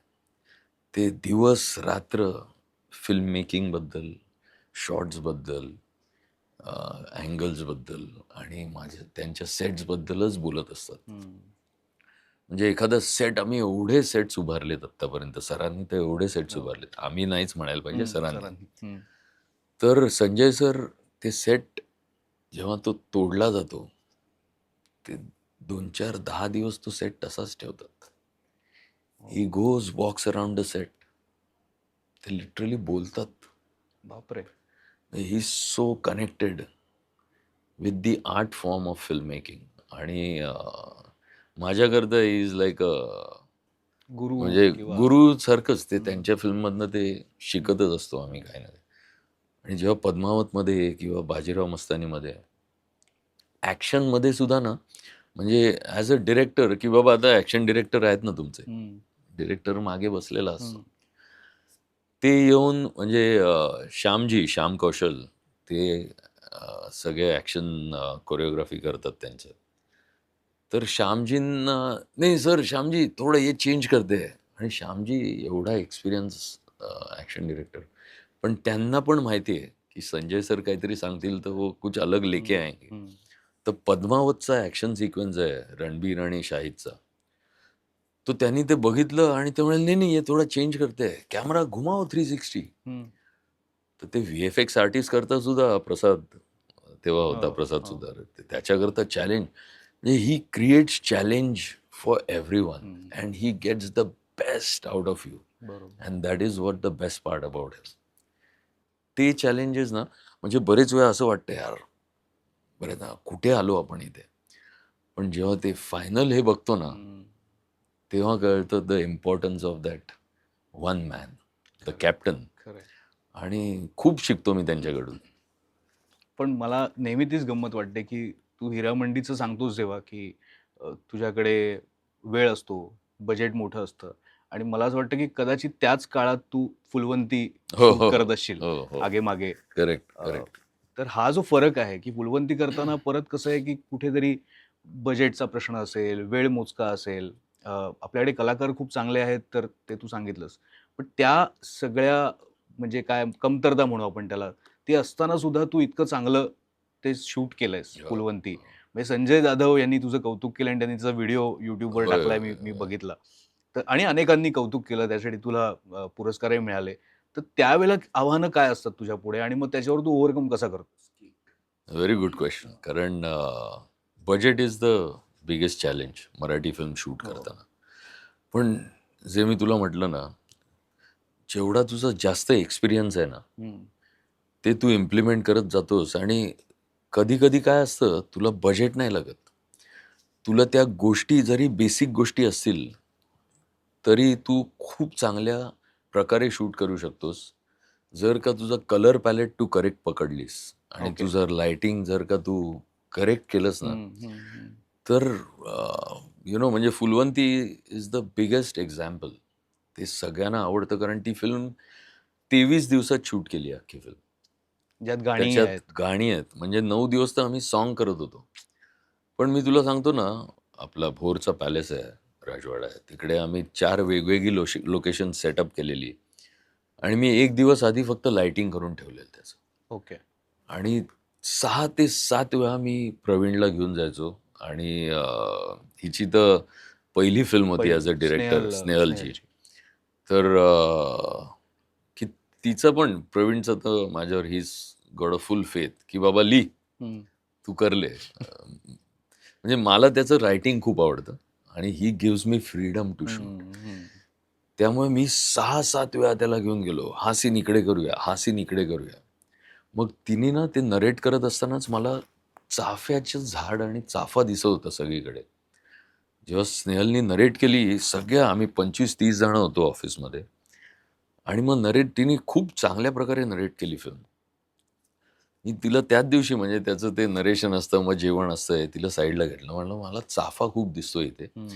आणि म्हटलं तिला जेव्हा ते चाफे महालमध्ये पाठवतात, आता तो वाडा आहे, पण तिकडे आपण चाफ्याचं झाड आणूया कुठेतरी. मग म्हणून ती 2, म्हणजे भोरच्या वाड्यात तो चाफे महाल आम्ही केला आहे. लोक अजूनही शॉक होतात की इथे कसं केलं. तर मी त्या कॉर्नरला मग 2 मोठी 12-15 फुटी झाडं मागवली, पण ती 12-15 फूट सुद्धा कमी वाटत होती. मग एकनाथ दादाच आहेत आपले आर्ट, आणि एकनाथ म्हणजे काय एकदम, अरे तू सांग महेश, तू आहेस ना, मला काय हे नाही. त्याला म्हटलं मला 2.5-3 फुटाचं एक लेज बनवून दे असं, आणि त्याच्यात माती घाल, ती झाडं अशी तिरकी टाक. सो मग ती झाडं आल्यावर, आणि मी तो ऑफ व्हाईट, मोस्टली ना आपल्या इथे सगळे ऑफ व्हाईट भिंती, you know, colour plays such an important role. तर मला ना ते चाफ्याचं झाड ते सगळं ना ग्रीन टोन्समध्ये दिसत होतं, पर्शियन ब्लू आणि ग्रीन, आणि त्याच्यात ते डार्क वूड. तर एकाला म्हटलं हे तू कर तसं, कसं दाखवायचं ते माझ्यावर तू सोड. ते ना त्याला एजिंग करून घेतलं, आणि त्या वॉल्स डिस्ट्रेस्ड वॉल केल्या सगळ्या. तर हे सगळं ना कुठेतरी बघत होतो, ते कुठेतरी इम्प्लिमेंट करत होतो. ग्रेट आर्टिस्ट रॅम्ब्रांट वगैरे मी एवढी पेंटिंग फॉलो केली ना त्यावेळी, की म्हटले ही फिल्म जर का चांगली दाखवायची असेल तर हे आपल्याला करायलाच पाहिजे. तो चाफे, मग तू बघितली असेलच फिल्म, त्याच्यात तो एंडिंगला ती त्या चाफ्याच्या फुलांवरून तिची ती पांढरी साडी. सो ही व्हिज्युअल्स मग तुला सुचायला लागतात. आणि एकदा काय आहे, मी ना मास्टर लाइटिंग करून ठेवतो, आणि तेच मी एवढं सॉफ्ट आणि असं करतो ना, आणि जिथे हायलाइट्स हवे असतात, जसं पेंटिंगमध्ये जे आम्ही करायचो, एकदा सगळं एका टोनमध्ये झालं की हायलाइट्सने तुझं पेंटिंग उचलायचं. मग ते हायलाइट्समध्ये मी फक्त खेळतो मग, यु नो. त्यामुळे मी माझं एकदा लाइटिंग झालं की मी क्लोजअप सुद्धा काढू शकतो, त्याच्यात वाईड शॉट सुद्धा काढू शकतो, मिड सुद्धा, की अभि क्लोजअप आहे, चलो लाइटिंग चेंज, हा प्रकारच नाही. तर त्यामुळे, किंवा तू बघशील की फुलवंती पेशवेणीकडे जाते मस्तानीच्या इथे, आणि तिकडे तो डान्स आहे तिचा, तर तिकडे कुठेतरी मला तो मिरर दिसत होता. म्हटलं let's get a mirror on the wall where she will see her and she moves out. तर ते सगळं गिमिक तिकडे केलं, आणि तिकडच्या काही सिल्हवेट्स फ्रेम्स आहेत, आणि मी काही शूट केलं ना असं. मध्ये मी एक रिलायन्स ज्वेलची ॲड केलेली, विच वॉज बिग कमर्शियल, आणि ते त्यांनी ना वेगवेगळ्या स्टेट्समधने त्यांनी ते एक्सपेरिमेंट केलेलं. तर महाराष्ट्रावर त्यांनी गड आणि वाडाच, त्याचे सगळे ज्वेलरी होती ती. So they asked me to shoot and direct. Okay. तर ती मी फिल्म संजय सरांना पाठवलेली, आणि ती त्यांना एवढी आवडलेली. तू कैसे शूट करताय? मग मी फुलवंतीची गाणी पाठवायचो त्यांना, ट्रेलर पाठवायचो. मग ते त्यांच्या ईपीला झापायचे, ये देखो ऐसी विज्युअल क्वालिटी इतने कम बजेट में कैसे करताय. तर पण ते त्याच्यावर सुद्धा ना ते ते मराठी खूप बघतात, आणि ते मला दरवेळी सांगतात की त्याचं कलर स्कीम छान होती. मग ते ॲक्टर्स बद्दल बोलतात, अरे क्या बढिया ॲक्टर आहे. म्हणजे काश्मीरचे मी त्यांना फोटो दाखवलेले, तर ये तो है ही, बट इनके पिताजी क्या ॲक्टर थे, one of the finest good looking actor. Amazing sense of humour आहे त्यांचा, आणि ग्रेट टेक्निक. तर फुलवंतीचं म्हणजे तो काय म्हणतात, आणि ती फिल्म आम्ही चालू केली, मग 1 वर्ष थांबली, मग परत गाणी वगैरे शूट केली. पण तू बघशील तर सिमलेस वाटते ती काही film. त्याच्यात नाही. म्हणजे मला तेच ग्रेट वाटतं की 23 दिवसात फक्त हो, सगळं हो. काम पण झालेलं आहे त्याच्यात ते. तू बघ, त्याच्यात सुद्धा मी एक्सपेरिमेंट केलंय. I have use a different filter to get the correct tonality of the skin. म्हणजे तुला त्याच्याकरता 2-3 वेगळे इंटरव्ह्यू करायला लागतील खरंय. टेक्निकली हे करायला. बट इट इज अमेझिंग यार. I keep experimenting in every film. म्हणजे आत्ताची मी फिल्म आत्ता फिल्म केली आहे, संकर्षण कराडेनी ती लिहिली आहे फिल्म. ओके. मराठी फिल्म आहे. सो ही माझी 3री फिल्म ॲज अ डिरेक्टर. तर लवकरच आम्ही लॉन्च वगैरे करू. पण त्या फिल्मचं सुद्धा तू लुक अँड फील बघशील, तर त्याचं घर जे आहे ते लिटरली 5-6 दिवस बसून, आमचा आर्ट डिरेक्टर आहे महेश कोरे, त्याच्याबरोबर बसून प्रत्येक वॉलपासून प्रत्येक प्रॉपपर्यंत त्याच्या कलर स्कीममध्ये बसवलं आहे ते सगळं. आणि ज्या प्रकारे संकर्षणनी लिहिली आहे ती फिल्म, आउटस्टँडिंग. समीर हम्पी म्हणून आमचाच एक खूप चांगला मित्र आहे, ही इज अ प्रोड्युसर. ओके. पण ती फिल्म एक नेक्स्ट इयर, म्हणजे ह्या वर्षीच्या फिल्ममध्ये एक वन ऑफ द अच्छा. बरंच याच वर्षी बोललं रिलीज जाईल. होणार आहे. हो, अच्छा. बऱ्यापैकी 2026 बोललं मध्येच. जाईल त्या फिल्म. वा वा. त्यामुळे हेच महत्वाचं आहे ना की कॅमेरा, म्हणजे सिनेमॅटोग्राफर म्हणजे काय नेमकं, हां. नुसता कॅमेरा ऑपरेट करता येणं नाही, तर ह्या बाकी सगळ्या तांत्रिक गोष्टींची माहिती असणं, आणि जसं तू पोस्ट प्रोडक्शनचं सांगितलंस की त्याच्यात काय काय बदल होऊ शकतात ह्याचं आधीपासून विचार असणं खूप डोक्यामध्ये, करायला हे खूप लागतं. खूप महत्वाचं. कारण कॅमेराच नाहीये, इतर लोकांना सुद्धा तुला घेऊन जायचं बरोबर. कारण आपल्यामुळे इतर लोकांचं काम दिसतं. जसं विक्रम गायकवाड बोलला ह्याच्यामुळे नॅशनल आम्हाला मिळालंय, पण त्यांचं पण काम तेवढंच थोडीच आहे. म्हणजे तेव्हा ती एक ब्रह्मात्मा म्हणून फिल्म होती ना, त्याच्यात काय धर्मात्मा. धर्मात्मा त्याच्यात ते सुबोधचं ते टक्कल हो, कम्प्लीट, हो. ते ज्या प्रकारे विकी दादाने ते सगळं केलेलं, व्हॉट अ लुक यार. खरंय. तर मग त्यांचं काम मी चांगल्या प्रकारे कसं जास्त दाखवू शकेन, किंवा नीता लुलांनी कॉस्ट्युम्स केलेले. सो प्रत्येक फिल्ममध्ये कॉस्ट्युम्स असतील, आर्टचं काम असेल, ॲक्टर्सचा परफॉर्मन्स असेल, किंवा एखादा इमोशनल सीन आहे, तो कुठल्या अँगलमधनं बेस्ट बाहेर येईल आणि ऑडियन्सना ते खूप टच होऊन जाईल, हा सगळा विचार. मग तेच पोस्ट प्रोडक्शनमध्ये गेल्यावर एडिटमध्ये बरेच वेळा तुम्हाला सांगायला लागतं की ह्या शॉट नंतर हा लाव, किंवा मला माहिती आहे आता माझा तो ग्रेडिंगच्या स्वीटमध्ये what I can bring it on, तर ते मी जर का शूट एक्झॅक्ट केलं असेल तर म्हणजे आमचं बॅकबोन म्हणजे आमचे कलरिस्ट असतात, यु नो, ज्यांच्यावर, because I know what he can bring it on table. So it's a teamwork. Film making is a teamwork. आणि जर का तुमच्याकडे बेस्ट टीम असेल तर यू कॅन क्रिएट वंडर्स. खरं ह्या सगळ्याचा अभ्यास हवा. आणि सगळ्यात महत्वाचं म्हणजे तुझ्यासारखा स्वभाव पण पाहिजे ना. कारण जरी प्रवीण तरडे तुला असा सल्ला देत असेल की अरे एवढं चांगलं वागणं सोड, लोकांना हो. सवय नाहीये चांगल्या वागण्याची, तरी पण ते महत्वाचं आहे चांगलं वागणं. पण ह्याच्यामध्ये तू आता दिग्दर्शनाचा विषय काढलास म्हणून पहिली फिल्म तुझी जी होती येलो, अतिशय इमोशनल आणि खूप वेगळा सब्जेक्ट होता. तू तितक्याच म्हणजे काय नाजूकपणे आपण ज्याला म्हणतो तशी तू हाताळलेलीस आणि ती खूपच चांगली झालेली फिल्म. दुसरी खूप काळानंतर आली, कारण मध्ये कोविड पण गेला आणि तू बाकी पण बिझी होतास कामामध्ये. जग्गू आणि ज्युलिएट, एक वेगळ्या प्रकारची लव्ह स्टोरी, फ्रेश, उत्तराखंड दिसला आम्हाला खूप सुंदर त्याच्यामध्ये. पण ती फिल्म तेवढी चालली नाही. तर ह्याचा दिग्दर्शक म्हणून तुला किती त्रास झाला नंतर? कारण तू खूप म्हणजे मला असं दिसत होतं त्यावेळेला की खूप मेहनत घेतली होतीस प्रमोशन मध्ये सुद्धा. Yes yes yes. सी, प्रत्येक फिल्मचं चालणं आणि न चालणं ना, कारण आपण आपलं, not just me but every actor, म्हणजे तू आम्याला विचार, वैदेहीला विचार, त्यांच्या करताना that film was an experience. ते म्हणतात असा एक्सपिरियन्स आम्ही शूटिंगच्या काळात कुठेच घेतला नाही. पण बरेच वेळा ना टायमिंग असतं फिल्मचं, आणि मला कुठेतरी वाटतं ते timing didn't work well for the film, आणि त्यामुळे ती फिल्म चालली नाही. पण ॲज अ दिग्दर्शक आणि ॲज अ आर्टिस्ट आपण केलेलं काम लोकांपर्यंत पोचत नाही ना, ते खरं दुःख असतं. पण ऑफकोर्स आपण प्रेक्षकांकरताच चित्रपट बनवत असतो, आणि एखादी फिल्म नाही चालली म्हणून खचून न जाता चांगल्या प्रकारे आपण परत कमबॅक कसं करू आणि प्रेक्षकांना आपण चांगलं काय देऊ शकू, ह्याच डोक्यात गोष्टी चालत असतात. आणि ठीक आहे, एखादी गोष्ट फिल्म नाही चालली तर पुढच्या जो माझ्या फिल्म्स आहेत त्या किती चांगल्या प्रकारे पोचवू शकेन मी प्रेक्षकांपर्यंत, हाच विचार करत असतो. फोकस तिथेच आहे. आता थांबायचं नाही. आता थांबायचं नाही, सिरियसली. मगाशी खूप छान फिल्म आहे ती. खूप छान फिल्म होती ती. आणि ह्या ज्या नवीन नवीन फिल्म्स येत आहेत ना मराठीमध्ये, किंवा नवीन प्रयत्न होत आहेत, तर जसं आता संजय जाधवनी तुझं कौतुक केलं, So तुला कोण आत्ता असं वाटतं चांगले तुझे आवडते सिनेमॅटोग्राफर? मराठीतले म्हणजे आता थांबायचं नाही, हे दॅट डिरेक्टर इज आउटस्टँडिंग. म्हणजे मी ती फिल्म पण बघितली, आणि his observation skills are fabulous. तसंच अविनाश अरुणच्या फिल्म मला खूप आवडतात. ही इज अ डिरेक्टर तुझ्यासारखंच आहे, डीओपी आणि हो. तर त्याच्या सेन्सिबिलिटीज आर फ्री ऑफ अस किती अरे छान होती. Brilliant films. हिंदीतलं म्हणशील तर ऑफकोर्स मला संजय सरांच्या फिल्म खूप आवडतात. आणि नवीन सुद्धा आता म्हणजे मी ना खरं सांगू तर मी हिंदी आणि मराठी फिल्म्स खूप कमी बघतो. मी स्पोर्ट्स डॉक्युमेंटरीज खूप बघतो.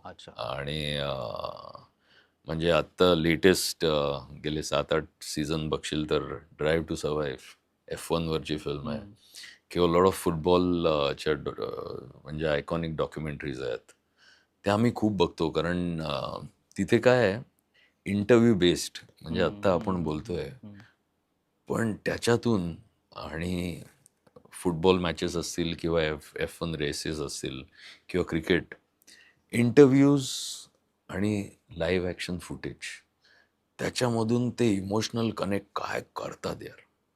आणि खरंय. काय काय फिल्मचं म्युझिक तर मी खूप ते फॉलो खूप करतो.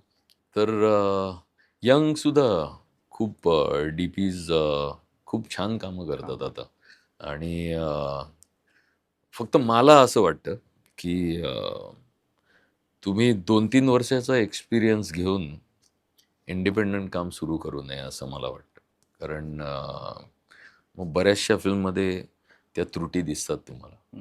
आणि ॲज आय सेड अर्लियर की फिल्म मेकिंग चं बेसिक्स जे आहेत ना, ते not just the look and feel, तर colour palette makes a huge difference. तर त्या बऱ्याच ठिकाणी मला त्या त्रुटी दिसून येतात फिल्ममध्ये. मराठीचं सांगतोस तू. हो. आणि ते खूप इम्पॉर्टंट आहे. बरोबर. कारण काय आहे, बेसिक्स ऑफ फिल्म मेकिंग तुम्ही शिकून लगेच फिल्म मेकर नाही बनू शकत. तुम्ही जेवढा ऑन हँड एक्सपिरियन्स घ्याल, तोच तुम्हाला नंतर पुढे कामी येत असतो. आणि ऑब्झर्वेशन, प्रत्येकाला ऑब्झर्व करत राहणं बरोबर. इज द बिगेस्ट की.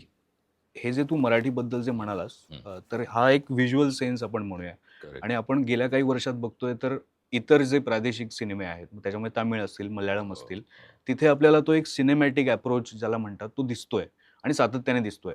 मराठीत आता तो पुन्हा दिसायला लागलाय.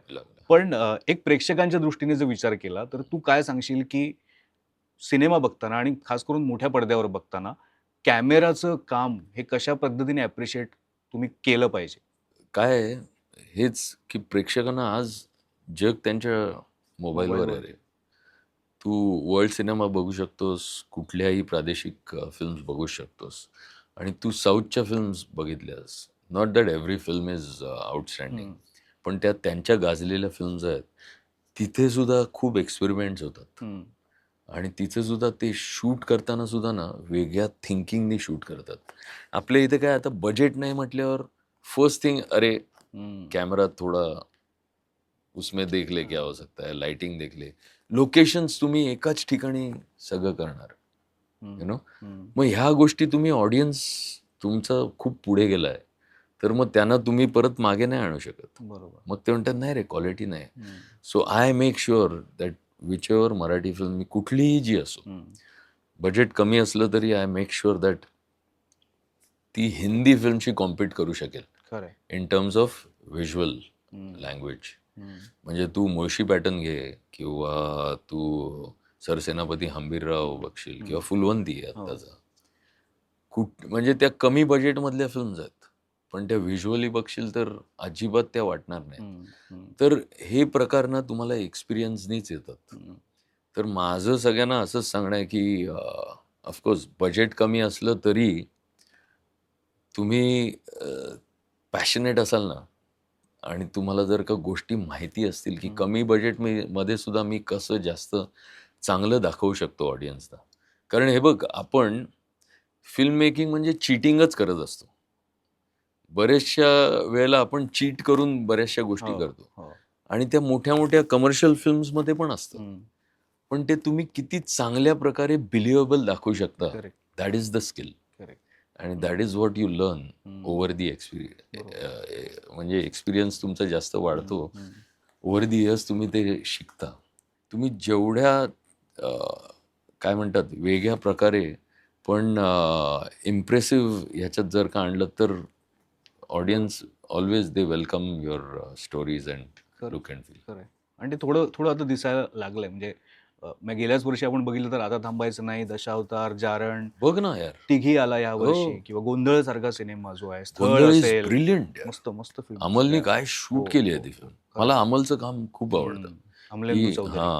अमलेंदू चौधरी खूप तो एक्सपेरिमेंट पण खूप करतो. आणि म्हणजे त्याचं लाइटिंग सेन्सिबिलिटीज आर अमेझिंग. बरोबर.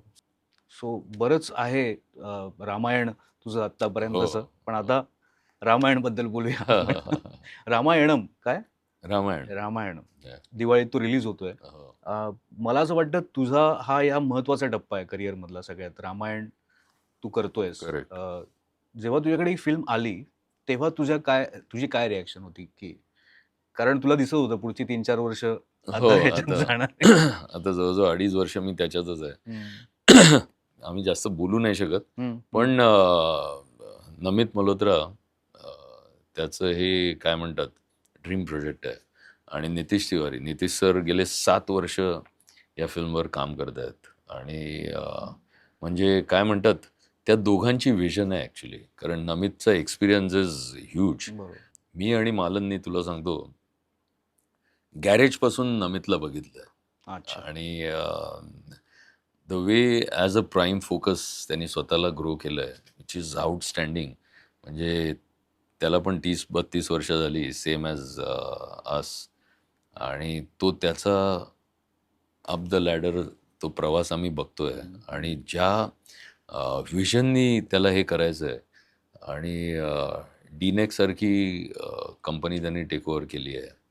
आणि ज्यांना आत्तापर्यंत 7-8 ऑस्कर्स आहेत. तर फक्त इंडियाच नाही तर त्याला जगभराच्या ऑडियन्सला मॅथॉलॉजी काय आहे आपली इंडियन मॅथॉलॉजी आणि किती रूटेड. आणि आपण ह्या म्हणजे बेस्ट गव्हर्नन्स असेल किंवा बेस्ट ऑफ इमोशन्स ज्या आपण इतके वर्षापूर्वीच्या आपल्या ज्या गोष्टी आहेत त्या त्याला जगासमोर आणायच्या. खरं. आणि ज्या प्रकारे म्हणजे आता त्याचं ॲक्शन सगळं मी शूट करतोय. सगळे इंटरनॅशनल ग्रेट हॉलिवूडचे ॲक्शन डिरेक्टर्स आर वर्किंग. आणि त्यांच्याबरोबर काम करतानाचा एक्सपिरियन्स, त्यांचं रिगिंग, त्यांची ती एक एक सीन आम्हाला 5-5, 6-6 महिने लागतात बापरे. फ्रॉम म्हणजे कॉन्सेप्ट टू एक्झिक्युशन. तर हा आय थिंक माझ्या आयुष्यातला हा खरंच खूप मोठा टप्पा आहे. आणि आय एम शुअर ऑडियन्सना ती तेवढ्याच चांगल्या प्रकारे ते रिसीव्ह करतील. कारण रणबीर आहे त्याच्यात आणि ज्या प्रकारे तो परफॉर्म करतो इज आउटस्टँडिंग. साई पल्लवी आहे किंवा रवी दुबे. तर ह्या सगळ्या लोकांबरोबर काम करायला आणि नितीश सरांबरोबर मी 2 ॲड मोठ्या सलमान भाई बरोबरच केलेल्या आहेत.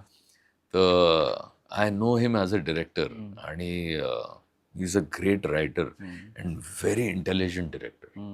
तर म्हणजे त्यांनी लिटरली तुला सांगतो वाल्मिकी रामायण असेल वेगवेगळ्या फॉर्म्समधले ते अक्षरशः कोळून पहिल्यासारखं आहे. त्यांचा जो अभ्यास आहे त्याला सल्यूट.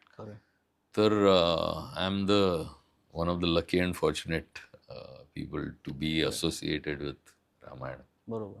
आणि हॅन्स झिमर आणि ए आर रेहमान सारखं म्युझिक काय आउटस्टँडिंग. म्हणजे द एंटायर टीम बघितलं तर there is a big wave coming.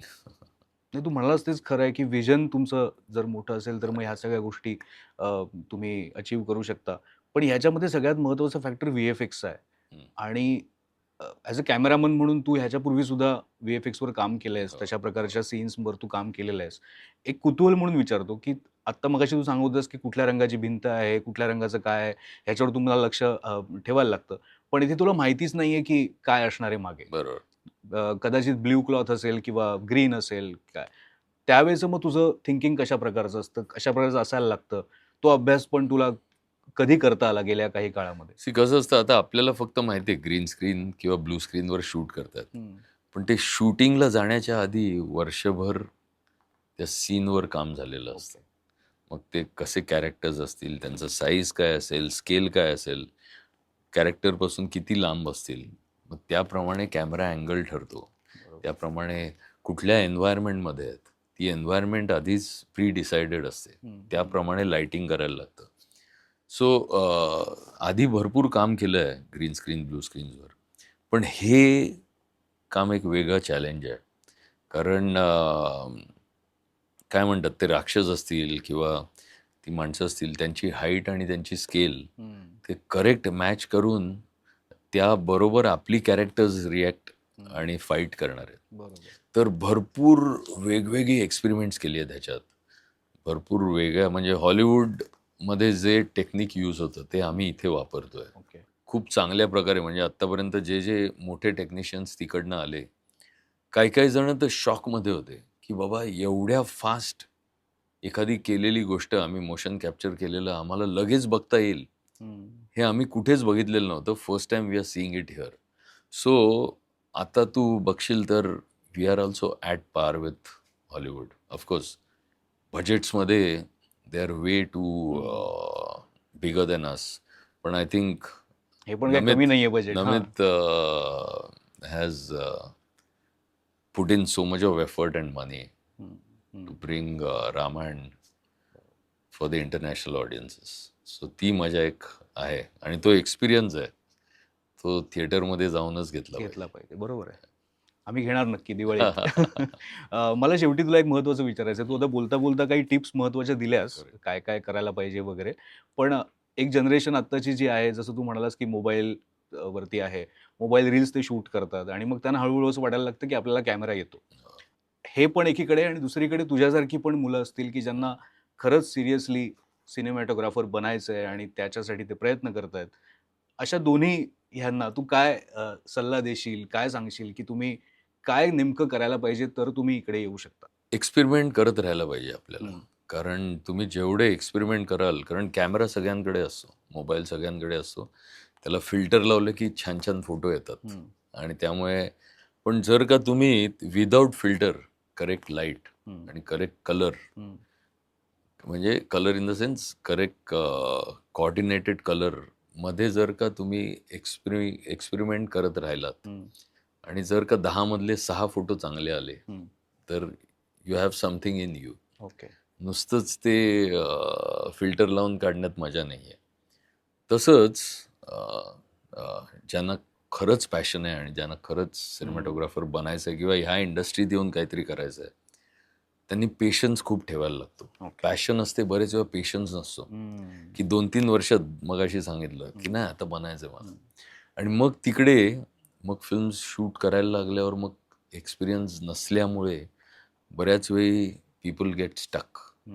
आणि मग आपल्या इथे बघ लगेच एखाद्याबद्दल आपण अरे नाही रे एवढं चांगलं काम नाही आहे, आणि एकदा तो टॅग लागला ना की तो टॅग लावायचा नसेल तर इनफ एक्सपिरियन्स घ्या आणि मगच तुम्ही या. किंवा पॅशन अशी असून देत की बाबा माझी 8-10 वर्ष गेली तरी चालतील, पण मला हेच करायचं. बरेच वेळा फायनान्शियली नाही करू शकत लोक. मग त्यांना मी असा सल्ला देईन की ह्या फील्डमध्ये यायचं असेल ना तर काहीतरी तुम्हाला गोष्टी लूज करायला लागतील किंवा मग येऊ नका या फील्डमध्ये. मला वाटतं तू फुकट काम केलं होतंस काही वर्ष. भरपूर, मी 2 वर्ष केलं. आणि असं काही नव्हतं की घरी सगळं काहीच श्रीमंत आहेत आणि नाही. Very middle class family. फक्त एक माझ्याकरता मी फोटोग्राफी करत होतो आणि मी पोर्टफोलिओज करायचो. ते 3-4 हजार रुपये मिळायचे एखादा पोर्टफोलिओ करायला, पण ते सर्व्हाइव्ह केलं मी तेव्हा. पण ते असं सर्व्हाइव्ह करायला लागतं. हे फील्ड तुम्हाला बऱ्याच गोष्टी शिकवत असतं. बऱ्याचशा अनएक्सपेक्टेड जागी जाऊन तुम्ही शूट करता. म्हणजे I have shot MiGs from 300 feet जी त्याची, पण ते सुद्धा शूट करणं इज क्वाईट अ चॅलेंज. पण ते करू शकलो आम्ही बिकॉज ऑफ दिस इंडस्ट्री. मी अशा लोकेशन्सवर जाऊन शूट केलंय जिथे आपण आयुष्यात विचारही नसेल केला रे की हे मला शूट करायला मिळेल. पण ते तिथे पोचण्याकरता सुद्धा द स्ट्रगल इज ह्यूज. आणि ती पॅशन असेल तर तुम्ही, आणि एक व्हेरी इम्पॉर्टंट थिंग की जर का तुम्ही एखादी गोष्ट पकडून तीच अनेक वर्ष करत राहिलात ना तर मी नेहमी सगळ्यांना सांगतो की सक्सेस विल फॉलो यू. तुम्ही ती सोडू नका एक गोष्ट. बरेच वेळा कळतं 8-10 वर्ष नाही झालं रे, चलो आम्ही दुसरा गोष्ट ट्राय करतो. मी डटे रहो. पॅशन आणि पेशन्स ठेवा. Success will follow you. क्या बात. आता थोडं प्रेक्षकांसाठी की काही असे सिनेमे तू सांगू शकशील का की ते अभ्यास म्हणून म्हणा किंवा अप्रिसिएशन म्हणून म्हणा की कॅमेरा वर्क त्याच्यामध्ये खूप चांगलं आहे आणि म्हणून ते बघितलेच पाहिजेत? हॉलिवूड किंवा बॉलिवूडच्या म्हणशील तर अकिरा कुरोसावांची रान, ती 80s मिड 80s मधली फिल्म आहे. तेव्हा तर VFX आणि ह्या गोष्टी नव्हत्या. काय पॅशन असेल रे त्या माणसांची. तेव्हा ते घोडे, तेव्हा ते फायरिंग ॲरोज कसं केलं असेल त्यांनी. सो ती film is like it's a must watch. अगदी. जसं आपलं मराठी फिल्म कशा बजेट नसतं पण काही फिल्म खरंच तुम्ही दाखवू शकता. म्हणजे ते उदाहरण मी डोक्यात ठेवून करतो. अशी एक film is in the mood for love. Okay. Wong कारवायची फिल्म हां, आहे हां, हां, आणि हां. क्रिस्टोफर डॉयलने शूट केली. ओके. खूप मिनिमलिस्टिक हाँगकाँग मधली स्टोरी आहे. अमेझिंग फिल्म आहे रे. त्याचं म्युझिक, त्याचा परफॉर्मन्स, छोट्या छोट्या रूम्स मध्ये. But again if you get the correct tonality, correct colours, it can move you. You know, ती तशी एक ती फिल्म आहे. आणि या 2 फिल्म तुला आता आठवत आहे. हां. ठीक आहे. So thank you Mahesh. बोलायला तर काय आपण खूप बोलू हो रे. शकतो. नंतर फिल्टर किती लावायचे आपण त्याला. पण मजा आली. तू सगळ्या प्रकारच्या फिल्म्स करत इथपर्यंत पोहोचलेला आहेस. अशी एक छाप नाही तुझी की मी ह्याच प्रकारचे सिनेमे करतो, ह्याच प्रकारचं काम करतो. तू ब्रँड फिल्म सुद्धा केल्या आहेस. रिलायन्स आणि टाटा स्टील सारख्या मोठमोठ्या कंपन्यांच्या ब्रँड फिल्म्स तू केलेल्या आहेस. सो हे तुझं काम चालू आहे. त्यासाठी तुला मनापासून शुभेच्छा. तर तुला जाता जाता एक छानशी भेट देतो. क्या बात आहे. ही आहे वामनहरी पेठे यांच्याकडून तुझ्यासाठी. हो. गणपती बाप्पा, चांदीचं नाणं. गणपती बाप्पा मोरया. क्या बात आहे.